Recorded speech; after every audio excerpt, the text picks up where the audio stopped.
San Diego 6 News in the morning. Your station for balanced news. And falling in love. Turns out it only takes a second. I love you. Coming up, we talk to a sex therapist about how love affects your brain. I love you.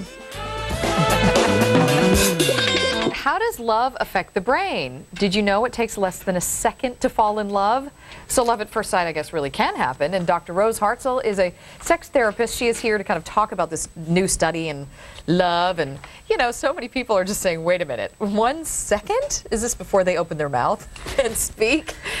But thanks for coming in. You know, this is an actual look at the brain and the way it works in response to love, right? Mm-hmm.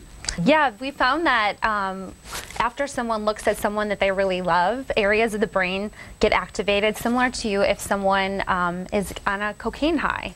That's amazing. Mm-hmm. So this is, it's interesting that they even did a study about this, but you always think it would take a little longer than that. Mm-hmm. You know, maybe if they pay for the drink or something like that. So it doesn't take 6 months and romantic dinners. Well, then. There's a difference between falling in love and actually admitting you're in love or committing to someone that you care about. So your mind is working against your brain then. Right, exactly. This study is looking at the brain and areas of the brain that are activated when you see someone. So there's a difference between your heart and your head. So sometimes it takes a little longer for the heart to realize that. Now, I know this is your area of expertise. This was done by actually a collaboration of 3 universities and released in it's a published study. Yeah, it was just released in the Journal of Sexual Medicine, which is the premier journal of sexuality. And we're lucky here in San Diego that the editor of the journal is living here and practices at San Diego Sexual Medicine. Mm-hmm. And so what does it do? I mean, I know that we can't get too technical because most people won't even get it anyway, but how is this working in the brain then?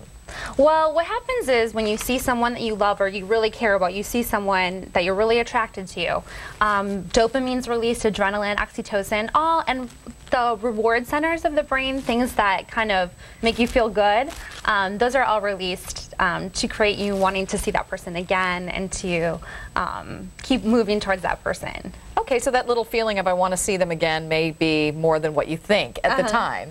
Okay, so and overall they find that love is good for you? Yes, and well, it's always it's always good for you. There's different types of love too. So this passionate love that we're talking about right away, where the reward centers, the feeling good about yourself, can sometimes turn into companionate love over time, and so sometimes people crave that initial rush. I've heard so many people say, I wish I could bottle that feeling. You know, when you're first with someone, you're sort of in this euphoric state and you wander at work and you're so happy, and people have said they wish they could bottle that. Maybe someday they will. But that's a different kind of love than the sort of maternal love or paternal love that you feel for your children or something like that. Right, and there are these studies, a systematic review of literature has showed that all the different types of love activate different areas of the brain. Now that doesn't mean that one is better, one type of love is better than the other. So this euphoria you feel when you first fall in love with someone doesn't necessarily mean it's better than the companionate love you feel over time when you're with a partner. Okay, so that's a very interesting study. Okay, so I got something on Facebook, a comment from a coworker here that said, okay, so how fast can you fall out of love? And you said there's actually going to be a study on this, or they're going to follow up and do something on this? Well, it shows that over time, and that what happens is, as I was mentioning before, is that over time that, yes, it's true, like most people cannot stay in this passionate love or this euphoria type love for very long. It usually lasts about 6 months to 2 years. They call that the honeymoon period. Correct.